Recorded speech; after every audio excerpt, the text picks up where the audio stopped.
معاشرے میں دین کی تعلیم کی کتنی ضرورت، اہمیت اور افادیت ہے۔ اللہ کم الحاکمین نے علم کو اور اہل علم کو کتنی شان عطا کی ہے۔ علم سے مراد کیا ہے اور اس علم کے حصول کے لیے ہمیں کیا کرنا چاہیے،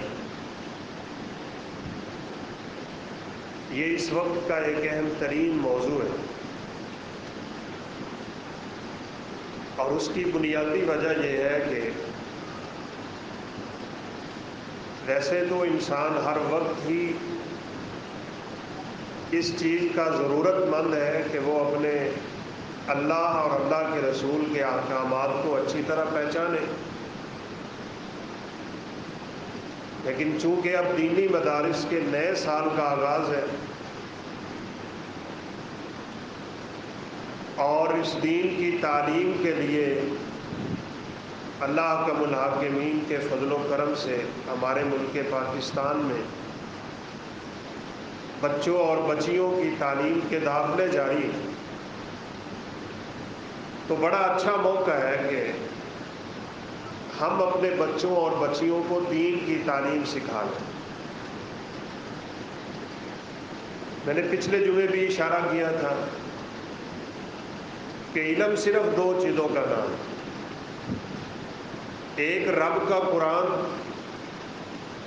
اور دوسرا نبی کائنات علیہ الصلوۃ والسلام کا فرمان۔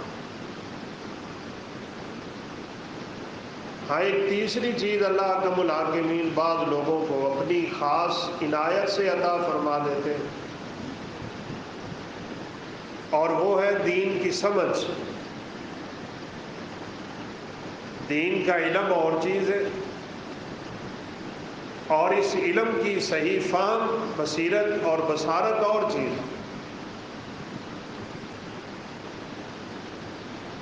دعا کریں اللہ کم الحاکمین ہم سب کو علم نافع نصیب فرمائے، جو نفع دینے والا علم۔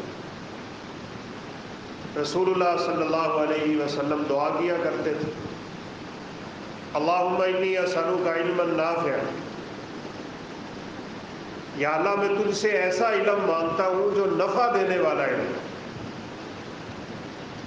اس کا مطلب یہ ہوا کہ ایک علم نقصان دینے والا بھی ہوتا ہے، چاہے وہ دین کا علم ہو چاہے دنیا کا علم۔ بہت سے لوگوں نے دین کو یوں سیکھا کہ وہ عقیدہ سلف صالح سے ہٹ گئے اور اللہ کم الحاکمین کی ذات اور صفات میں باتیں کرنے لگے، اور پھر اپنے عقل کی بنیاد پہ انہوں نے اللہ کی صفات کا انکار ہی کر دیا۔ یہ زمانہ قدیم کے لوگ بھی ہیں، زمانہ جدید کے لوگ بھی۔ تو ایسا علم جو اللہ احکم الحاکمین سے انسان کو دور کر دیتا ہے وہ فتنہ ہوتا ہے، وہ علم زار ہوتا ہے، نقصان دینے والا علم۔ اسی کو امام شافعی رحمۃ اللہ علیہ فتنہ کہا کرتے تھے، اور شاید اقبال نے بھی اسی کی طرف اشارہ کیا ہے کہ رب سے کرے دور تو تعلیم بھی فتنہ۔ پھر یہ تعلیم کیا تعلیم ہوئی کہ انسان کو رب سے ہی دور کر۔ ہمارے مدینہ یونیورسٹی کے ایک استاد محترم فرماتے ہیں کہ ایک بچہ یونیورسٹی کی تعلیم سے فارغ ہوا، یعنی دینی تعلیم سے فاضل ہو گیا، عالم ہو گیا، باپ بیٹا مسجد میں داخل ہوئے تو باپ نے 2 رکعت تحیت المسجد شروع کر دی، بیٹا آگے ویسے ہی بیٹھ گیا۔ سلام پھیر لینے کے بعد باپ اپنے بیٹے سے پوچھتا ہے، بیٹا آپ نے 2 رکعتیں نہیں پڑھی، تحیت المسجد ادا نہیں کی؟ تو کہنے لگا، ابا جی یہ کون سی فرض ہے، یہ سنت نماز ہی تو ہے، پڑھ لی تو پڑھ لی، نہ پڑھی تو گناہ تو نہیں۔ باپ جاہل ہے، اس کے والد گرامی کہنے لگے بیٹا کاش تو دین کی یہ تعلیم حاصل نہ کرے جو انسان کو عمل سے پیچھے کر دے، جو انہی بحثوں میں الجھا کے رہ جائے کہ یہ سنت ہے کہ واجب ہے۔ آج آپ کسی بندے سے جس نے کوئی 4 حرف دین کے پڑھے ہوئے ہو ذرا تھوڑی سی بحث کر کے دیکھیں، بحث تو کیا کرنی ہوتی ہے، دین کی بات سمجھانا مقصود ہوتی ہے، وہ فوراً سوال داغ دے گا، اچھا جی آپ یہ بتائیں رفع الیدین واجب ہے یا سنت ہے یا سنت مؤکدہ ہے؟ اچھا یہ بتائیں رفع الیدین کے بغیر نماز ہو جائے گی؟ نہیں ہوگی تو کیوں نہیں ہوگی، ہوگی تو کیوں ہوگی؟ یہ بحث و تکرار اور یہ تو میں کا قصہ، یہی تعلیم انسان کے لیے فتنہ ہوتی ہے۔ اصل علم یہ ہے کہ وہ انسان کو رب کے قریب کر دے، اور یہ بات آپ یاد رکھیں، خیر ہر اس چیز کو کہتے ہیں جو انسان کو اللہ کے قریب کرے، اور فتنہ ہر اس چیز کو کہتے ہیں جو انسان کو اپنے رب سے دور کرے۔ یہ بڑی ایک سادہ سی بات ہے، کیا رسول اللہ صلی اللہ علیہ وسلم کے زمانے میں یہ باتیں تھیں کہ یہ چیز فرض ہے، یہ سنت ہے، یہ مکروہ ہے، یہ مباح ہے، یہ حرام ہے، یہ مکروہ تحریمی ہے، یہ مکروہ تنزیہی ہے، اور اس پہ ہم نے کون سا کلمہ اور کون سا لفظ اور کون سی اصطلاح بولنی؟ نہیں تھی۔ یہ تو صرف اور صرف ہم جیسے اجمیوں کو دین سکھانے کے لیے کہ ان لوگوں کو کم از کم فرق محسوس ہو کہ یہ چیز زیادہ اہمیت کی عمل ہے، اس کو فرض کہہ دیں، وگرنہ تو رب کعبہ کی قسم ہے، صحابہ کرام رضوان اللہ علیہم اجمعین نے جو علم سیکھا ہے وہ ان بحثوں میں پڑھنے کی بجائے صرف یہ سیکھا ہے کہ میرے پیغمبر کرتے کیا ہے، بس اس کو کرنا دین۔ وما آتاکم الرسول فخذوہ وما نہاکم عنہ فانتہوا، ایک ہی بات ہے بس، جس چیز کا میرے پیغمبر حکم دے دے وہ کرو، سنت ہے تو بھی کرو، فرض ہے تو بھی کرو۔ آن لائن پروگرام میں ایک عالم دین سے یہی سوال داغ دیا گیا، اچھا جی آپ یہ بتائیں رفع الیدین کے بغیر نماز ہو جائے؟ اب اگر وہ یہ کہتے ہیں نہیں ہوتی تو بڑا فتنہ ہے، اور اگر وہ یہ کہہ دیتے ہیں ہو جاتی ہے تو سنت کا استہزاء ہے۔ تو وہ کہتے ہیں وہاں بیٹھے بیٹھے اللہ نے میرے دماغ میں یہ بات ڈال دی۔ میں نے بھی جواب سنا، انہوں نے کہا جس بندے کو پتہ نہیں ہے نا کہ یہ سنت رسول ہے صلی اللہ علیہ وسلم، اس کی تو ہو جائے گی، یا اس کو مولویوں نے الجھاؤ میں ڈال رکھا ہے کہ اللہ کے نبی کیا کرتے تھے پھر چھوڑ دیا، جھوٹ بولتے ہیں، اس کی تو ہو جائے، وہ چلے کسی حد تک اس کے دماغ میں اشکالات ہیں، اور جس کو پتہ چل گیا یہ سنت رسول ہے صلی اللہ علیہ وسلم اور اللہ کے پیغمبر نے ساری زندگی اس کے ساتھ نماز پڑھی ہے، پھر نہیں کرے گا تو اس کی نماز نہیں ہوگی۔ جس کے دل میں سنت کی محبت نہیں ہے اس نے کیا سیکھا ہے؟ وہ کون سا علم ہے جس کو وہ علم سمجھی بیٹھا ہے؟ اور بڑی معذرت کے ساتھ یہ بات ویسے ہی میری زبان پہ آ گئی، بڑے بڑے محدثین گزر گئے ہیں، بخاری شریف کی شرح کرنے والے ہیں، اور بات لکھی نہ جانے کس دل سے لکھ لی، کس جرت سے لکھ لی، اور اپنے علم کے کس مان پہ آ کے انہوں نے لکھ لی کہ صحیح بات تو یہ ہے کہ رفع الیدین کرنا حق ہے اور سنت سے ثابت ہے، لیکن چونکہ ہم مقلد ہیں امام اعظم ابو حنیفہ رحمۃ اللہ علیہ کے، ہم نہیں کریں۔ اللہ اکبر، یہ علم نافع نہیں ہوتا۔ میں نام نہیں لیتا اس اسٹیج پہ، وہ جب اس دنیا سے جانے لگے تو بخاری کے شارح، اتنی عظیم دین کی خدمت کے صحیح بخاری کی شرح لکھ ڈالی، بہت روئے تھے، بہت روئے۔ تو لوگوں نے رونے کی وجہ اور سبب پوچھ، آپ نے تو ساری زندگی رب کے دین کی خدمت کی، اب آپ کا رونا کس بات کا ہے؟ تو بڑے دھیمے سے اور بجھے ہوئے انداز میں کہا تھا، کاش میں اتنی خدمت رب کے دین کی کرتا جتنی میں فقہ کی کرتا رہے۔ تو بات بھائیوں بزرگوں بالکل سیدھی، علم صرف دو چیزوں کا نام، ترکت فیکم امرین لن تضلوا، دو چیزیں ایسی ہیں تم گمراہ نہیں ہوو گے اگر انہیں مضبوطی سے تھام لیتے ہو، ایک رب کی کتاب ہے، ایک نبی کائنات علیہ الصلوۃ والسلام کا فرمان۔ سیدنا علی بن ابی طالب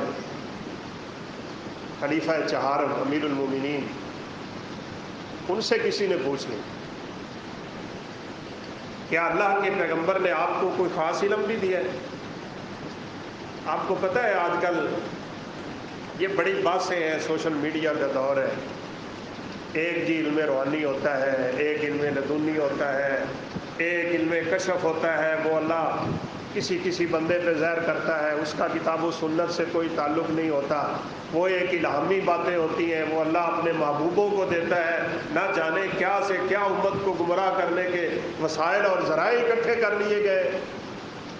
گمراہی سے بچنے کا اصول کتاب اللہ اور سنت رسول ہے، بس اس کے علاوہ کچھ نہیں۔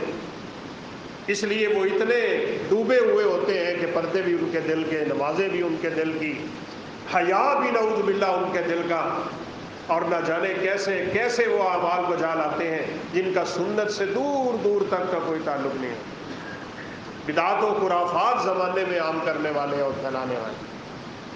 تو آپ کو پتہ ہے سیدنا علی بن ابی طالب رضی اللہ تعالیٰ عنہ کے بارے بڑے بڑے دعوے، کچھ لوگ تو، بلکہ صحیح بات کروں تو علی رضی اللہ تعالیٰ عنہ کے بارے میں لوگوں کے تین گروہ، ایک گروہ غالی قسم کے لوگوں کا ہے جو اٹھا اٹھا کے ان کو اللہ اکرم العالمین سے بھی اوپر لے جاتا ہے، اور یہی غلو امت کی بربادی کا باعث بنا۔ نبی کریم صلی اللہ علیہ وسلم اسی سے ڈراتے چلے آئے، ایاکم والغلو، اتنا غلو نہ کرو، اسی غلو نے تم سے پہلی امتیں برباد کر کے رکھ دی، اور یہی غلو تھا کہ بدبختوں نے کہا عیسیٰ اللہ کا بیٹا ہے، یہی غلو تھا کہ بدبختوں نے کہا عزیر اللہ کا بیٹا ہے۔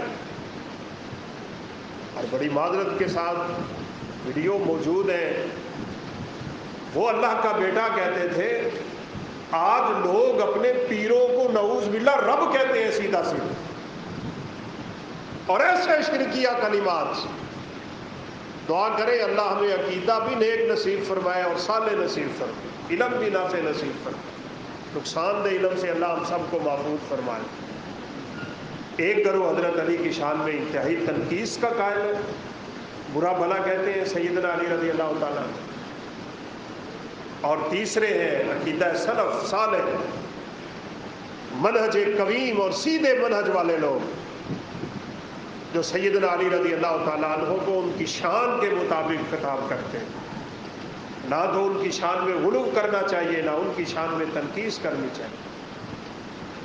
اس لیے کسی نے پوچھا تھا سیدنا علی رضی اللہ تعالیٰ عنہ، آپ کو کوئی اللہ کے پیغمبر نے خاص چیز دی ہوئی ہے؟ انہوں نے فرمایا نہیں، ایک میرے پاس رب کی کتاب ہے، ایک میرے پاس صحیفہ ہے۔ اللہ اکبر۔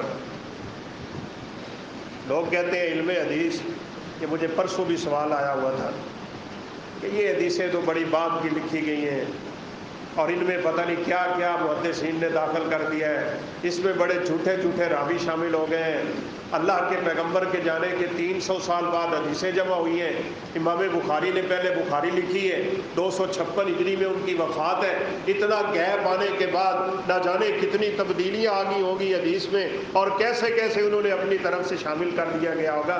تو ہم کہتے ہیں یہ دعویٰ، یہ بات اور یہ نظریہ وہ شخص رکھ سکتا ہے جو صحیح معنوں میں علم حدیث کی الف با سے بھی واقف نہیں۔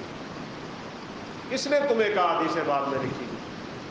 حضرت علی کے پاس صحیفہ ہے، اپنی تلوار کے ساتھ لٹکا کے رکھا کرتے تھے، اس کو صحیفہ معلقہ کہتے ہیں۔ عبداللہ بن عمرو بن عاص کے پاس صحیفہ تھا، ابو موسیٰ اشعری کے پاس صحیفہ تھا، عبداللہ بن ابی اوفا کے پاس صحیفہ تھا، جابر بن سمرہ کے پاس صحیفہ تھا، خود ابو بکر صدیق کے پاس صحیفہ تھا۔ جب حضرت انس کو بھیجا تھا گورنر بنا کے، وہ ساتھ ہی روانہ کیا تھا کہ یہ لے جاؤ، اس کے ساتھ وہ احکامات لکھے ہوئے ہیں جو میں نے اللہ کے پیغمبر کے زمانے میں لکھے۔ کون کہتا ہے حدیث بعد میں لکھی؟ یہ سارے، دوسرے لفظوں میں آپ یوں کہہ لیں کہ علم کو نقصان پہنچانے والے لوگ، علم زار رکھنے والے لوگ، سنت کا علم اور قرآن کا علم، اس کو بنیاد سمجھیں، اس کو ہدایت کا ذریعہ سمجھیں، یہ شریعت کے 2 بنیادی اصول سمجھیں۔ کسی کی بات پہ آپ کان نہ دھریں جو آپ کو قرآن و سنت سے ہٹا کے آپ کے دماغ میں شکوک و شبہات پیدا کرے۔ عبداللہ بن مبارک رحمۃ اللہ علیہ، ان سے کسی نے پوچھ لیا تھا، اللہ نے اپنے کتاب قرآن مجید کی حفاظت کا ذمہ تو اٹھایا ہے، کیا حدیث کی حفاظت کا ذمہ بھی اٹھایا ہے؟ ایسے لوگوں کو اللہ بصارت دیتا ہے، ان کو فقیہ امت کہا جاتا ہے، اور ان کو اللہ استدلال و نظر کا وہ عبور دیتے ہیں اور وہ ملکہ دیتے ہیں جو صدیوں بعد بھی کسی شخص کو حاصل نہیں ہوتا۔ فرمانے لگے، ہاں، جس طرح اللہ نے اپنی کتاب کی حفاظت کا ذمہ اٹھایا، انا نحن نزلنا الذکر وانا لہ لحافظون، بالکل اسی طرح اللہ نے حدیث کی حفاظت کا ذمہ بھی اٹھایا اور قرآن سے ثابت کیا۔ اللہ رب العالمین فرماتے ہیں وَأَنزَلْنَا إِلَيْكَ الذِّكْرَ لِتُبَيِّنَ لِلنَّاسِ۔ یہ بنیادی چیزیں آپ بھی یاد کریں۔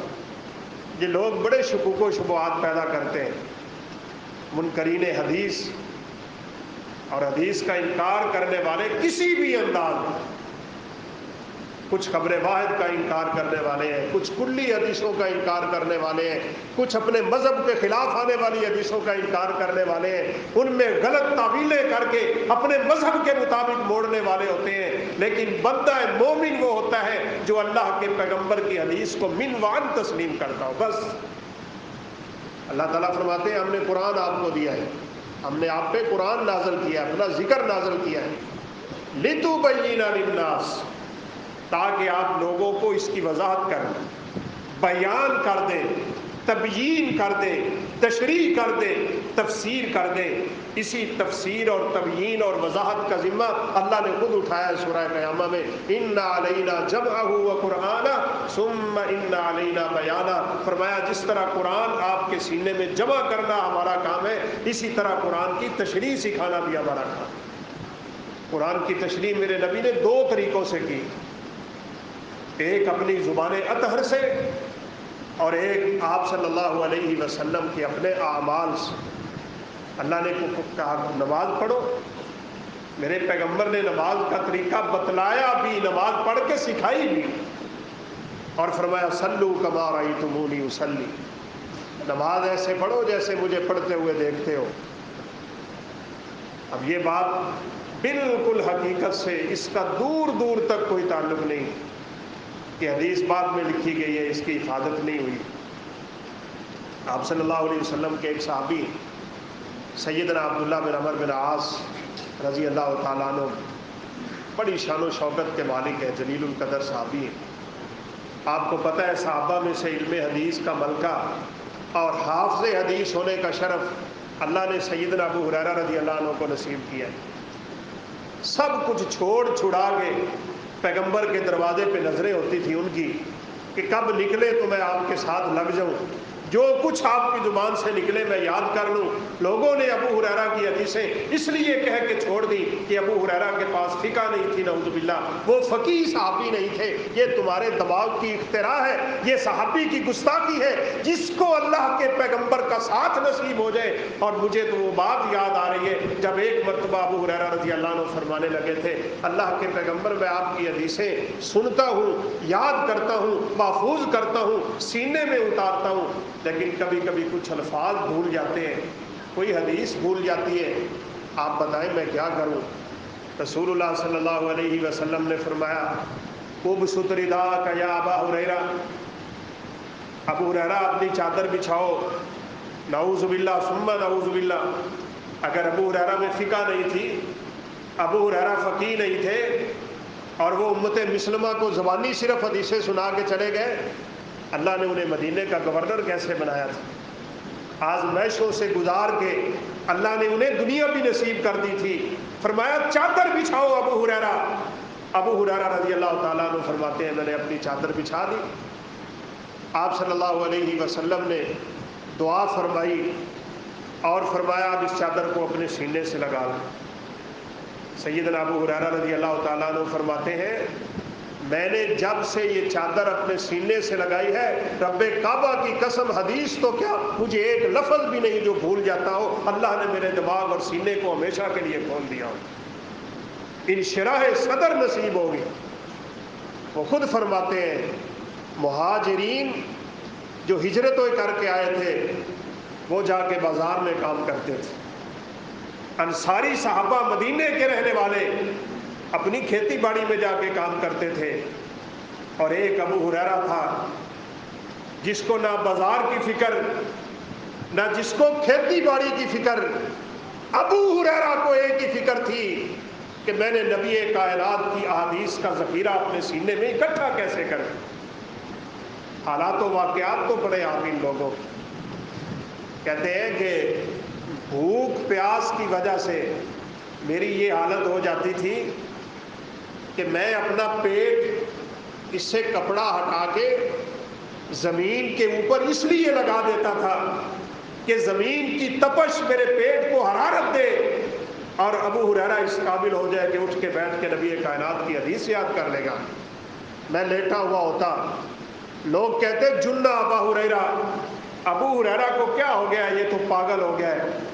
لوگ میری کمر پہ اور میری گردن پہ پاؤں رکھ کے چلے جاتے تھے اور یہ سمجھتے تھے مرگی کا مریض ہے یہ، اور اس وقت یہ علاج ہوا کرتا تھا، لیکن کسی کو کیا پتا میری یہ حالت سنت رسول لینے کے لیے ہوتی تھی، نبی کائنات کی حدیث یاد کرنے کے لیے ہوتی تھی۔ میں نے پچھلے جمعے میں بھی اشارہ کیا ہے، آپ یہ باتیں دماغ سے نکال دیں، آپ کا بچہ مشقت برداشت نہیں کرے اور عالم دین بن جائے، بھوک برداشت نہ کرے عالم دین بن جائے، گھر سے سفر نہ کرے عالم دین بن جائے، تکلیفیں برداشت نہ کرے عالم دین بن جائے، دنیا سے منہ نہ موڑے عالم دین بن جائے، یہ شریعت کا تقاضا ہی نہیں ہے۔ اللہ یہ دین کا علم رکھتا ہی ان لوگوں میں ہے، دیتا ہی ان لوگوں میں ہے جن کے اندر قربانی کا جذبہ ہوتا ہے، ایثار کا جذبہ ہوتا ہے، دنیا سے منہ موڑنے کا جذبہ اللہ نے ان کے دلوں میں رکھا ہوتا ہے۔ آپ کبھی یہ خیال نہ کرنا آپ کا بیٹا گھر بیٹھے مولوی گھر بلا کے، قاری گھر بلا کے، حافظ گھر بلا کے، دین کا عالم گھر بلا کے آپ اس کو دین کا عالم بنا لیں گے، یہ آپ اپنے دماغ سے نکال دیں۔ سلف صالحین کو اللہ نے بڑی حکمت نصیب فرمائی ہوئی ہے اور بڑی فہم نصیب فرمائی ہے۔ ہمارے اسلاف کا یہ قول ہے العلم یؤتی ولا یأتی، اس چھوٹے سے جملے کو یاد کر لو، العلم یؤتی ولا یأتی، علم آتا نہیں ہے، علم لیا جاتا ہے، علم لایا جاتا ہے، علم سیکھا جاتا ہے۔ اساتذہ کے سامنے وہ کیا بات ہے خلیفہ ہارون الرشید کی، جنہوں نے اپنے بیٹوں کو دیکھا تھا، یہ نہیں کہا خاک میں وقت نے کہ آپ آئیں میرے بچے کو آ کے گھر پڑھا جائیں، میرے بچے کے لیے ٹیوشن کا بندوبست کر دیں۔ بڑی معذرت سے ان چیزوں کو ہم ناجائز نہیں کہتے، لیکن اللہ کا قسم اٹھا کے میں کہتا ہوں وہ جو دین کی تعلیم کا ایک خاص مقصد تھا، جو اس کی ضرورت تھی، جو اس کی اہمیت تھی، جو اس کی افادیت تھی، وہ ختم ہو کے رہ گئی ہے۔ قاری صاحب ٹیوشن کے بہانے آتے ہیں بچوں کو پڑھانے کے لیے، بچے قاری صاحب کے بیل دینے پہ آج ہمارا موڈ نہیں ہے قاری صاحب سائیکل کے پیڈل پیچھے مارتے جاتے ہوتے ہیں، اور کیا اللہ کے بندے قرآن کی تعلیم کی شان یہ تھی؟ کیا قرآن کی عظمت یہ تھی؟ کیا اہل قرآن کی شان یہ تھی؟ کیا حافظ قرآن کی شان یہ تھی؟ کیا قاری قرآن کی شان یہ تھی کہ تو لوگوں کے دروازوں پہ اس لیے دھکے کھائے کہ 4 ٹکے کمانے ہیں میں نے؟ اور تیری شان تو یہ تھی۔ نبی کائنات علیہ الصلوۃ والسلام نے فرمایا یہ حافظ قرآن، یہ دین کا داعی، یہ دین کا خادم، یہ دین کی دعوت دینے والا، دین کی خدمت کرنے والا، لوگوں کو دین سمجھانے والا، جب یہ اپنے گھر سے دین کے لیے نکلتا ہے ہمیں تو نظر آتا ہے ان کچی اور گرد و غبار والی سڑکوں پہ چل رہا ہے، لیکن نبی کائنات علیہ الصلوۃ والسلام نے فرمایا اللہ کی راہ روحانی فرشتے اس کے پاؤں کے نیچے اپنے پر بچھا چکے ہوتے ہیں جن کے اوپر یہ حافظ قرآن اور قاری قرآن چل رہا ہوتا ہے، نظر نہیں آتا۔ اور آپ کو وہ بات یاد ہوگی انشاءاللہ، تذکیر کے لیے ہم دوہرا دیتے ہوتے ہیں، یہ دین کا جو علم ہے اللہ شان دیتا ہے، اللہ مقام دیتا ہے، اللہ عظمتیں دیتا ہے، عزتیں دیتا ہے، رفعتیں دیتا ہے، لیکن عام دنیا دار نہیں کرتے، وہ اس چیز کو سمجھتے نہیں ہیں۔ ہم دنیا کی قرب کو دیکھ کے دھوکہ کھا جاتے ہیں۔ بچوں کو ڈگری مل جائے، وہ کسی عہدے پہ چلے جائے، بس ہم سمجھتے ہیں بچہ میرا کامیاب ہو، ہم نے اس کو کامیابی سمجھ رکھا ہے، لیکن اس کے مقابلے میں یہ صفوں پہ بیٹھنے والے، یہ سوکھی بھوکی کھانے والے، یہ سفروں کی مشقتیں برداشت کرنے والے اور اس سنت رسول کو تازہ کرنے والے، چونکہ ظاہراً دنیا ان کو سپورٹ نہیں کرتی، بالخصوص ہمارے ملک پاکستان میں، اس لیے ہم سمجھتے ہیں ہم نے اپنے بچے کو مولوی بنا کے بھوکا تو نہیں مارنا، ہم نے اس کو دھکے تو نہیں دلوانے، ہم نے اس کو پریشان تو نہیں کرنا، یہ چند دن کی دنیا کا تماشا دیکھ لینا، یہ ختم ہوگی تو کیا ہوتا ہے۔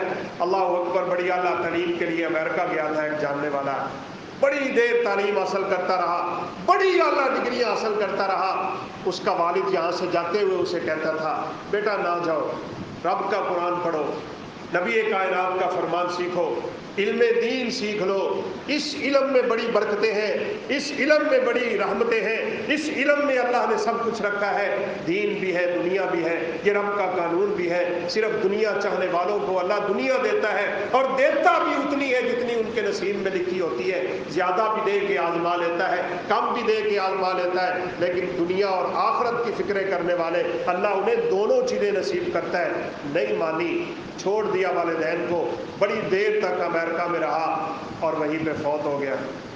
اس کی لاش آئی واپس، ابھی تعلیم مکمل نہیں ہوئی تھی، وہ باپ یاد آتا ہے، بیٹے کی لاش پہ کھڑا ہو گیا اور لوگوں کو سمجھانے کے لیے اس نے کہا بیٹا بتا تیری ڈگریاں کس کام کی، بتا تیرے عہدے کس کام کے، بتا وہ تو دنیا کماتا رہا وہ کس کام کا، آج تو جانے گا فرشتہ تجھ سے کیا پوچھنے والا ہے، تو جواب دے لے گا من ربو کا، جواب دے لے گا من نبیوں کا، تو جواب دے لے گا ما دینوں کا۔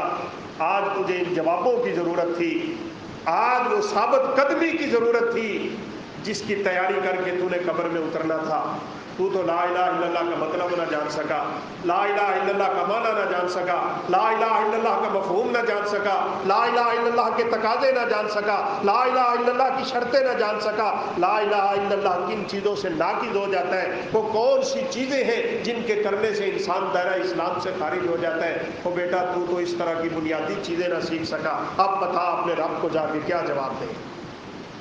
اس کے بدلے میں میں کہتا ہوں صرف قرآن ہی حفظ کیا ہوتا نا اور قرآن مجید کی تعلیم حاصل کی ہوتی اور نبی کائنات علیہ الصلوۃ والسلام کے فرامین پڑے ہوتے، کیا بات تھی۔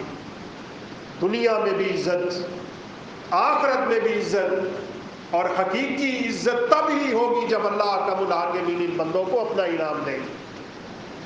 آپ نے سن رکھی ہیں یہ باتیں، ادھر آواز آئے گی اقرا برتقی برتل کما کنت ترتل فی الدنیا، ساری کائنات کے لوگ پریشان کھڑے ہیں، حافظ قرآن کو اللہ کہے گا تو الحمد کی الف سے شروع ہو جا والناس کی سین تک پڑھتا جا، جہاں جا کے تیرا قرآن مکمل ہوگا یہ ساری جنت میں نے تیرے نام کی ہوئی ہے۔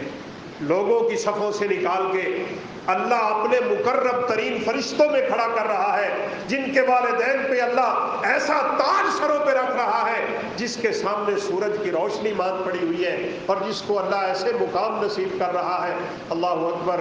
دعا کریں اللہ ہمیں بھی اس علم کے ساتھ جوڑ دے، اس دین کے ساتھ جوڑ دے۔ آپ جمعہ پڑھنے کے لیے آئے ہوئے ہیں، بڑی میں کہتا ہوں کہ یہ بھی ایک سستی ہوگی کہ یہ باتیں بھی نہ کی جائیں۔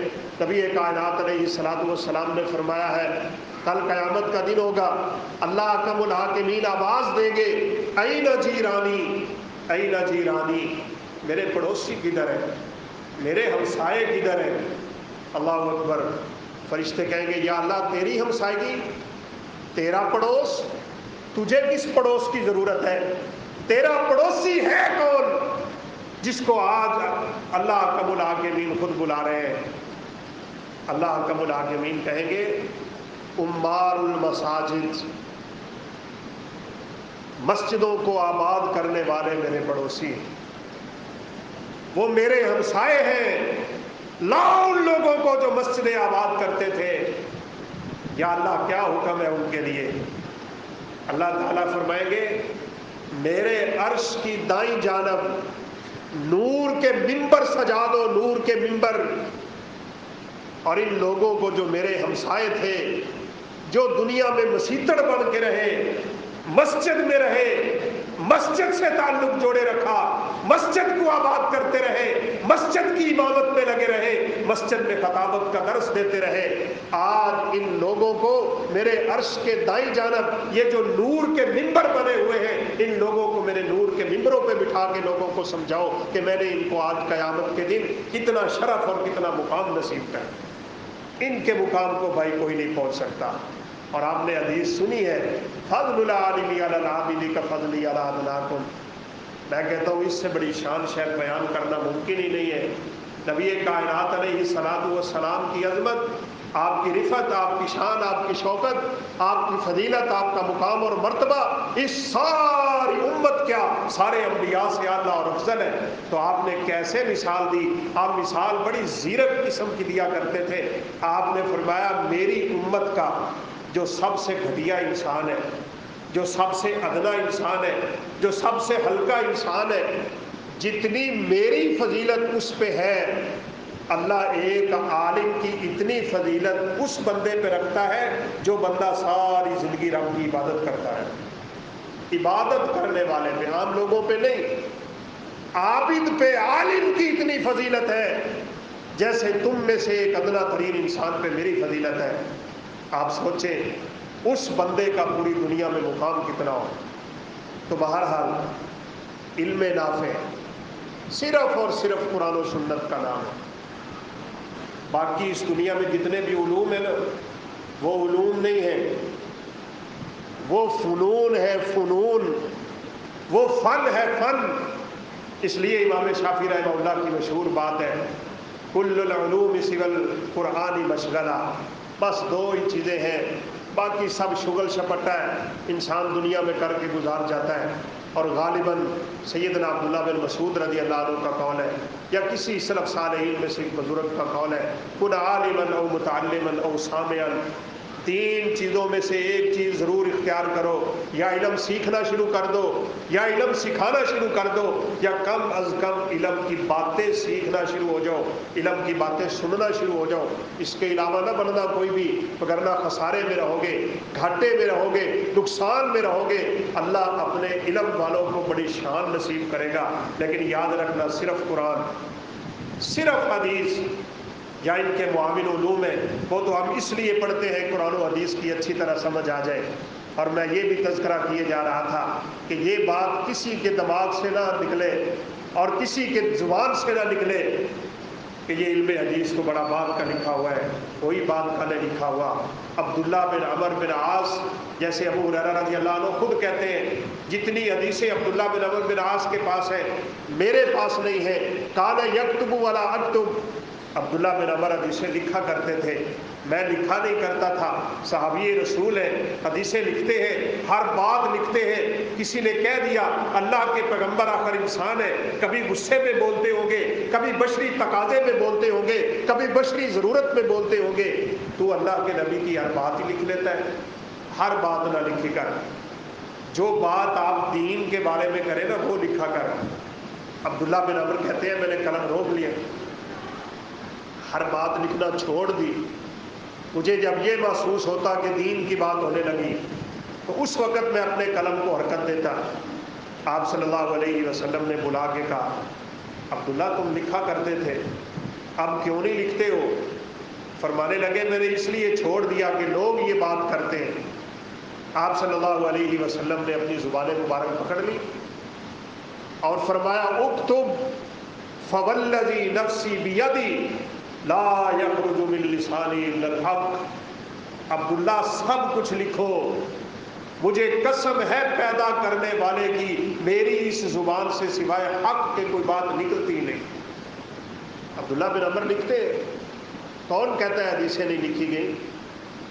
آپ صلی اللہ علیہ وسلم نے حجۃ الوداع کا خطبہ دیا ہے، بڑا بلیغ خطبہ تھا، بڑا فصیح خطبہ تھا، ہر آنکھ اشک بات تھی، اور آپ صلی اللہ علیہ وسلم کے دنیا سے جانے کے تذکرے تھے، اشارے ہو گئے تھے۔ آپ نے فرما دیا تھا مجھ سے دین سیکھ لو، مجھ سے علم سیکھ لو، مجھ سے حج سیکھ لو، حج کے مناسک سیکھ لو، حج کے طریقے سیکھ لو، شاید میں اگلے سال حج نہ کر پاؤں۔ لوگ رونے لگ گئے، آنکھوں سے آنسو بہ رہے، آپ ان لوگوں کو گواہ بنا رہے ہیں اپنے اوپر، کیا میں نے رب کا دین تمہیں پہنچا دیا؟ لوگوں نے کہا پہنچایا ہی نہیں، آپ نے پہنچانے کا حق ادا کر دیا۔ آنکھیں اشکبار ہیں، آنسو بہ رہے ہیں، خطبہ مکمل ہو رہا ہے۔ یمن سے آیا ہوا ایک آدمی جس کو احادیث میں ابو شاہ کے نام سے یاد کیا جاتا ہے، کھڑا ہو کے کہنے لگا اکتب لی یا رسول اللہ صلی اللہ علیہ وسلم، اللہ کے پیغمبر یہ پورا خطبہ آپ مجھے لکھ کے دیں۔ آپ صلی اللہ علیہ وسلم نے فرمایا اکتبوا لی ابی شاہ، یہ خطبہ ابو شاہ کو لکھ دو۔ پورا خطبہ لکھ کے دیا گیا ہے، وہی خطبہ آج کتب احادیث میں موجود ہے۔ صحابہ لکھتے ہیں حدیثیں، اس صحیفے کو صحیفہ صادقہ کہا جاتا ہے، علی رضی اللہ عنہ کے صحیفے کو صحیفہ معلقہ کہا جاتا ہے، اور عبداللہ بن ابی اوفیٰ رضی اللہ عنہ کے صحیفے میں جہاد کے بارے میں لکھا ہوا ہے، ابو بکر صدیق رضی اللہ عنہ کے صحیفے میں زکوٰۃ کے مسئلے لکھے ہوئے ہیں، علی رضی اللہ تعالیٰ عنہ کے صحیفے میں دیت اور قتل کے مسئلے لکھے ہوئے ہیں۔ صحابہ تو حدیثیں لکھتے تھے، پھر تو دور ہی تابعین کا ہے، عمر بن عبدالعزیز رحمۃ اللہ علیہ کا زمانہ ہے، اللہ ان کی قبر پہ کروڑوں رحمتیں نازل کرے، اس امت پہ بڑا احسان کر گئے۔ 2 سال صرف زمانہ خلافت ہے ان کا، سن 99 سے 101 ہجری تک۔ کہا حدیثیں لکھ لو، حکم دے دیا ہے ابن شہاب زہری رحمۃ اللہ علیہ کو، کہا جاؤ حدیثیں اکٹھی کرو اللہ کے پیغمبر کی صلی اللہ علیہ وسلم۔ جیسے قرآن 2 گتوں میں بند ہے، ایسے حدیثیں بھی جمع کرو ساری۔ ایسا نہ ہو جیسے حفاظ قرآن اٹھے تھے اور ابو بکر صدیق نے اس خطرے کو بھول لیتے ہوئے قرآن لکھ دیا تھا، ایک جگہ پہ جمع کر دیا تھا۔ ایسا نہ ہو حفاظ حدیث اٹھے اور پھر اس دنیا میں علم حدیث ختم ہو جائے۔ اور ویسے رسول اللہ صلی اللہ علیہ وسلم کا فرمان بھی ہے، اللہ علم کو یوں نہیں اٹھائے گا کہ علم ہی اللہ آسمان کی طرف لے جائے، اللہ علماء کو اٹھا لے گا۔ بڑے بڑے سلف صالحین کے عقیدے پہ رہنے والے اس دنیا سے اٹھ جائیں گے تو لوگ عام قسم کے مولویوں کو اپنا پیشوا بنائیں گے، وہ جھوٹی باتیں کریں گے، فتوے دیں گے، خود بھی گمراہ ہوں گے، دوسروں کو بھی گمراہ کریں گے۔ کہا حدیثیں لکھ لو۔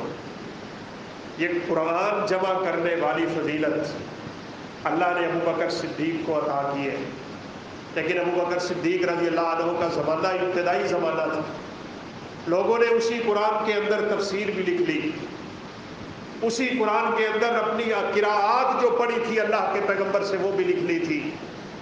سیدہ عائشہ صدیقہ کے مصحف پہ لکھا ہوا تھا حافظوا علی الصلوات والصلاة الوسطی وہی العصر، یہ تفسیر اللہ کے پیغمبر کی ساتھ ہی لکھی ہوئی تھی۔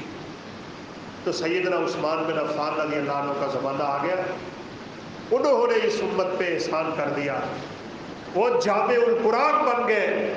کہا اگر یہ قرآن لوگوں کے ہاتھ میں پہنچ گیا جس پہ تفسیر بھی ہے، جس پہ قرات بھی ہے، عام لوگوں پہ یہ چیزیں خلط ملط ہو جائے گی۔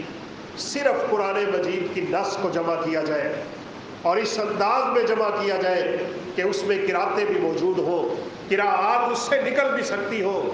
اس لیے میں چھوٹی سی مثال یہ بھی دیا کرتا ہوں، ہمارے بعد میں چارے کامل اب لوگ وہ کہتے ہیں کہ قاری آ جاتے ہیں، کوئی مالک یوم الدین پڑھتا ہے، کوئی مالک یوم الدین پڑھتا ہے، یہ اپنی طرف سے قراتیں بنائے پھرتے ہیں۔ بھائی ایسی بات نہ کیا کرو، جس بات کا علم نہ ہو زبان بند رکھا کرو، بلکہ ایک عالم دین کو زبان بند رکھنی چاہیے جب اس کو کسی بات کا علم نہ ہو۔ 40 سے زیادہ مسئلے پوچھے گئے تھے امام مالک رحمۃ اللہ علیہ سے، صرف 7 مسئلے بتائے تھے، 35 میں کہا تھا مجھے علم نہیں ہے۔ 35 میں امام دار الہجرہ، مدینے کا امام ہو کے اور محدث زمانہ ہو کے کہا میں نہیں جانتا ان باتوں کو۔ تو کسی منچلے نے یہ کہہ دیا تھا اے نہیں امام بنے پھرتے ہو، لوگ بڑی دور دور سے علم حاصل کرنے کے لیے آتے ہیں اور آپ کہتے ہیں مجھے علم ہی نہیں ہے، یہ کس بات کی امامت ہے؟ اللہ اکبر۔ یہ بڑی عاجزی رکھنے والے لوگ تھے، کہا ایسے تیرا غصہ ٹھنڈا نہیں ہوگا، ایک ڈھول پکڑ، ایک سواری لے، مدینے کی گلیوں میں بجا اور جا کے اعلان کر امام مالک کو مسئلے نہیں آتے۔ یہ کون سی بات ہے؟ یہ لا ادری لا عالم کہنا ایک عالم کی شان ہوا کرتی ہے، یہ بات یاد رکھیے گا۔ آج یہ بڑی مصیبت ہے، ہر بندہ مسئلہ بتانے کے لیے تیار ہے، آتا ہے نہیں آتا، وہ اپنی خفت محسوس کرتا ہے کہ میں یہ کہہ دوں مجھے اس بات کا علم نہیں ہے۔ بھائیو ایسی کوئی بات نہیں، یہ ایک عالم کی شان ہے، وہ یہ کہہ دے مجھے کوئی علم نہیں، لا ادری میں نہیں جانتا، کوئی مسئلہ نہیں ہے۔ تو بہرحال وقت اختتام کو پہنچ گیا، رسول اللہ صلی اللہ علیہ وسلم کی احادیث کا علم اور اللہ احکم الحاکمین کے قرآن کا علم، یہ 2 دنیا میں ایسے علوم ہیں جو حقیقی علم ہے۔ بھائی یہی علم نافع ہے، یہی علم شریعت ہے، اسی کا نام شریعت ہے، اسی کا نام دین ہے، اسی کا نام اسلام ہے۔ باقی سب کچھ معاون تو ثابت ہو سکتا ہے اس دین کو سمجھنے میں، لیکن وہ دین نہیں بنتا ہوتا۔ اللہ احکم الحاکمین سے دعا ہے اللہ ہمیں علم نافع نصیب فرمائے، اللہ ہمارے اندر دین کی تڑپ نصیب فرمائے، اللہ ہماری اولادوں کو حافظ قرآن بنائے، عالم دین عالم بعمل بنائے، دین کا داعی اور دین کا خدمتگار بنائے۔ ہم جب تک رہے اسی دین پہ رہے، اور جب اس دنیا سے جائیں تو اسی اسلام کی خوبصورت کیفیت میں اللہ احکم الحاکمین ہمیں اپنے پاس بلا لے۔ اللہ ہمیں اسلام کی اعلیٰ ترین صفات کے ساتھ اس دنیا میں رکھے، نیک اعمال کی توفیق دے، فتنوں سے بچا کے رکھے، اس دنیاوی آزمائشوں سے اللہ ہم سب کو محفوظ رکھے، اور اللہ ہمیں آخرت کی تیاری کی توفیق دے، اللہ ہمیں آخرت کی طرف راغب رہنے کی توفیق دے، قبر حشر کی تیاری کی توفیق دے، اور اللہ ہمیں اٹھائے تو بھی اسلام کی ایمان کی خوبصورت کیفیت میں اٹھائے۔ وآخر دعوانا الحمدللہ۔